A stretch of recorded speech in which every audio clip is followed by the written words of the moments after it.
Now, welcome to another character examination video, where this time we'll be taking a look at the results of the poll that asked what grade would you give Obi-Wan Kenobi, and seeing how his final score stacks up against all the other characters we've done thus far, which right now is only 2 others.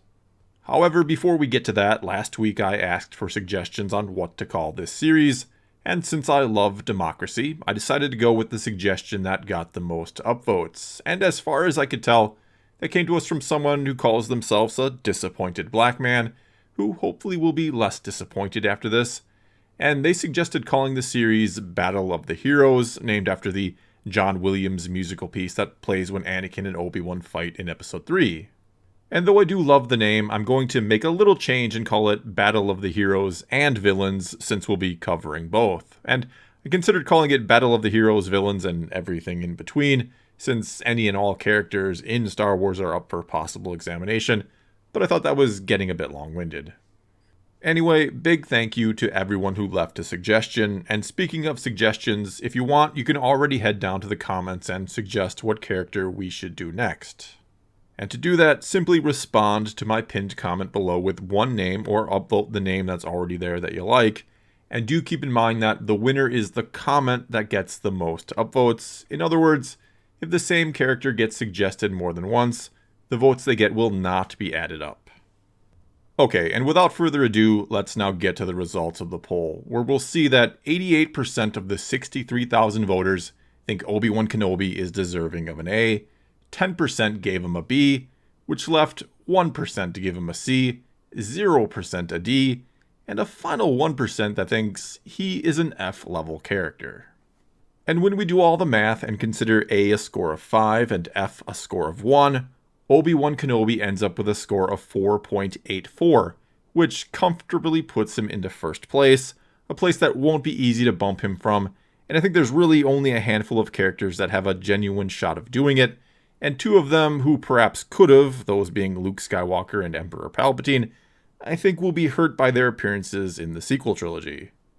And speaking of that, I've been asked by a lot of you out there, how will Luke be rated if I'll separate original trilogy Luke and sequel trilogy Luke? And the answer to that is no, not exactly. Because though I'm not going to do 2 separate polls, or say to only look at a certain aspect of the character, the criteria by which these characters are judged is completely up to the individual. Which means, though, yes, I do encourage the whole character to be considered, it's up to you how you ultimately vote. You may love original trilogy Luke and hate sequel trilogy Luke, and give him an A because you're ignoring the sequels or don't consider them canon. Or you might give him an F because sequel trilogy Luke ruins the original version for you. All I know is it's going to be rather interesting in the comments section and the poll itself when we do eventually get to Luke. Anyway, I'm talking about the wrong character, but I thought I'd clear that up now before Luke actually comes up because many people have been asking about him. But for now, let's get to the comments about Kenobi, and start as we always do with the top-rated comment, which this time came to us from Arch, who said, "Sees votes that aren't A, so uncivilized." And going along with that comment, we had this one from Max Crately, who said, "The only correct rating to give Obi-Wan Kenobi is an A, since he then had the high ground over all the other marks." We also had this one from Zephania Thornton, who said, "Yo, who is giving him F?" And yes, I know I just basically got done encouraging people to vote however they wanted by whatever criteria they wanted, but you'd have a really, really hard time convincing me Obi-Wan should get anything below a B. And though there were certainly those who made arguments against the character in the comments, and I'll get to a couple of them in a bit, I didn't really see anyone making an argument that he's an F-tier character, because I do think that's a near impossible argument to make if you're being at all objective here. Though again, people can and should, and obviously do, vote however they want. Still, come on, this is not an F character. Okay, let's now move on to this comment from Jared Locke, who said, "Dude was trained by a master he clashed with but loved. Saw him die, fell in love with a duchess, saw her killed by the same man who killed his master, raised a young man as a Jedi only to be betrayed by him and forced into exile, then introduced his pseudo-nephew to the Force and sacrificed himself in a duel with his former student for the greater good. people best never forget how amazing Kenobi is. Then we had this comment from Ket Tenno, who said, "My favorite character in the whole franchise along with Ahsoka and Maul. He is the poster boy of the Jedi, as well as everything a Jedi should be. This man went through early struggles as a youngling Padawan, learned to manage his feelings for Satine, watched his master die, defeated the first Sith Lord seen in thousands of years, trained the Chosen One, discovered Kamino and the clones, fought Jango, fought Dooku, survived the Clone Wars, fought his fallen apprentice and won, watched over Luke while in exile, trained Luke, sacrificed himself to save Luke, and went on as a Force ghost, and he delivers the best lines." Then we had this comment from Katie Robinson, who said, "Obi-Wan is the perfect Jedi who is not so perfect. It is fascinating to watch his growth from Ewan's Padawan to unsure Jedi Knight to war veteran, then jump to Sir Alec's wizened Jedi Master, who becomes more powerful than Vader can possibly imagine. The character is consistent, but not static. He rightly is many fans' favorite character." And these three comments, along with so many more that I won't have time to get to, remind us of just how great this story of Obi-Wan Kenobi truly is.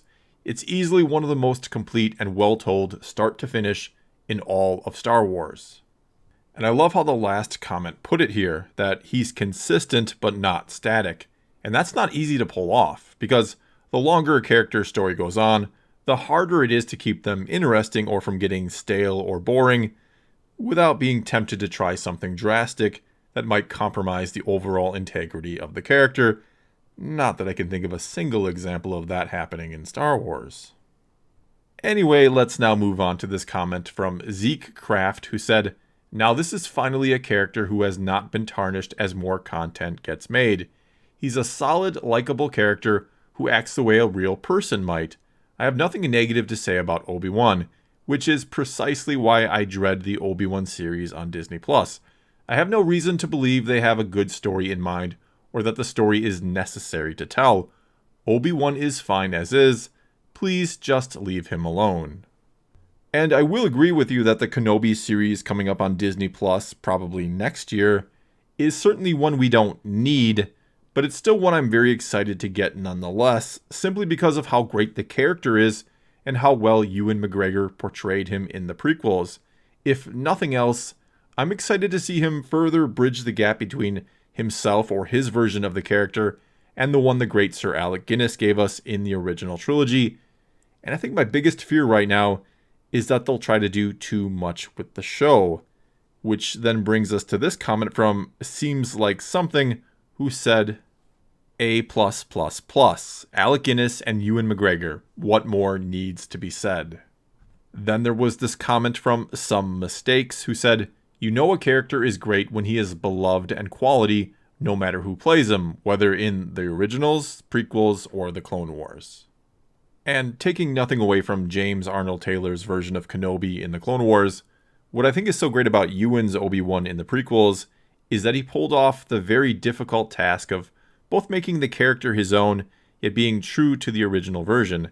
And since his version of Kenobi is so well established now, I'm very eager and interested to see his version blend more into the Alec Guinness version in the upcoming series. And McGregor is a talented enough actor to pull off something truly special, to put the cherry on top of this amazing character.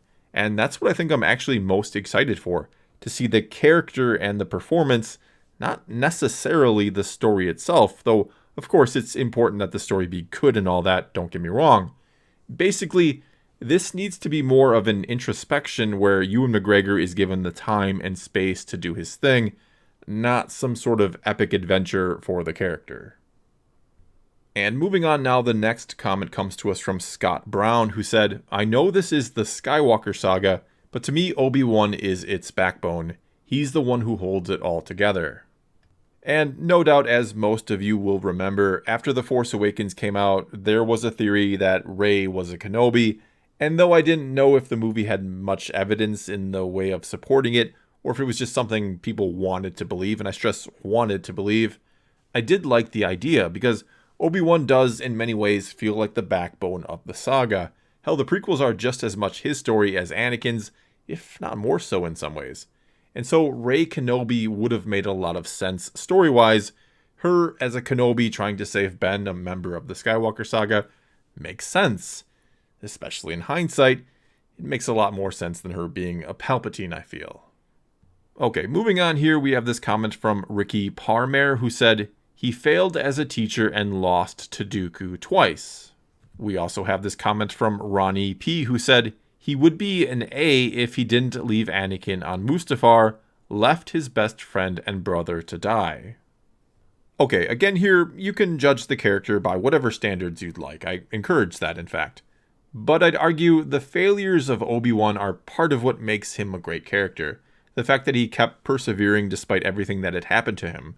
Even still, he did kill Maul when he was only a Padawan. He defeated Grievous, he defeated Anakin, and he killed Maul again later on in his life. So even though he did lose some, he notched plenty of impressive victories too. As for leaving Anakin on Mustafar to die, we can look at that from a couple different perspectives. For one, if he does just kill Anakin, we do avoid Darth Vader terrorizing the galaxy for 25 years. Not to mention, it didn't seem very Jedi-like to leave Anakin there to suffer, though you could argue he did kind of deserve it. But the truth of the matter is we know Anakin has to end up burnt to a crisp, yet survive. And we also know Obi-Wan had to get his hands on Anakin's lightsaber to give it to Luke one day. What we got is the result of the original trilogy coming before the prequels.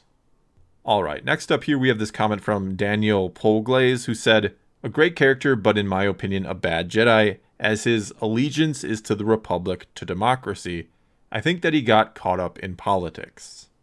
And you do make a good point here. Like almost all of the Jedi of the time, he did get too wrapped up in politics and forgot to just listen to the will of the Force. And during his 19 years of exile, I think he and Yoda communed with Qui-Gon and they basically retrained themselves. They became true Jedi again, or what a Jedi should be. Moving on here now, we have this comment from Persephone Samuels, who said, his pure meme potential makes him an A on its own. And this, of course, does lead to an interesting question. How many people love Obi-Wan even more because of the memes? Or maybe just because of the memes? Not saying we'd get radically different results if not for all the Kenobi memes, but I think we can safely say they don't hurt his popularity.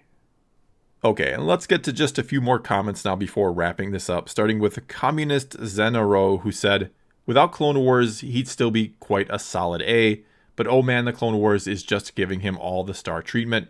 He gets the best storylines. We then also have this comment from Adam Harp, who said, as mediocre as I find the prequels, they gave me Ewan McGregor as Obi-Wan. His portrayal is the absolute best thing about the prequels for me. That, along with the way Obi-Wan was written in the EU Rise of the Empire era novels, made him my favorite character. We also had this comment from Edwite Deshfande, who said, I believe Obi-Wan Kenobi was a saving grace of the prequels, and the way he cries out, you were my brother Anakin, I loved you, really tugs at your heartstrings. Ewan McGregor really epitomized Obi-Wan, and he was one of the reasons I like Obi-Wan so much. And finally here, we have this comment from Coffey Succubus, who said, what can I say? Obi-Wan is perhaps the most interesting character in the entire franchise. In fact, if we think long and hard about it, the prequels was really Obi-Wan's journey, for we watch him grow as a character outside of teaching Anakin the ways of the Force. He was given a love interest, a very interesting rival, a reason to fight for what he fights for, etc. How can someone even dislike Obi-Wan? He's so well written, and well deserves an A, if not an A+. And that's a really good question. How could anyone not like Obi-Wan Kenobi? As a lot of people pointed out in their comments, he's just a likable, charismatic person or character. I'd say he easily had the most personality of any character in the prequels, and his wit and sass in the Clone Wars is pretty legendary. But then there's also the older, wiser, near-perfect Jedi we see later on, the one who had compassion for his greatest enemy, Darth Maul, and the one who gave his life for the son of the friend who had betrayed him. Simply put, few stories in Star Wars or elsewhere are better than Obi-Wan Kenobi's.